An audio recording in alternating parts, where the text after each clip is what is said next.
En esta ocasión vamos a hablar sobre la auscultación cardíaca. Primero tenemos el foco aórtico, que está ubicado en el segundo espacio intercostal derecho con relación a la línea paraesternal derecha y se escuchan los sonidos de la válvula aórtica. De ahí tenemos el foco pulmonar, que está ubicado en el segundo espacio intercostal izquierdo con relación a la línea paraesternal izquierda y se escuchan los sonidos de la válvula pulmonar.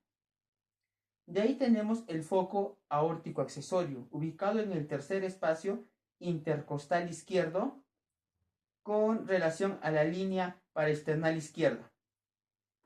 Tenemos de ahí al foco tricúspide, ubicado en el cuarto espacio intercostal izquierdo con relación a la línea paraesternal izquierda y se escuchan los sonidos de la válvula tricúspide.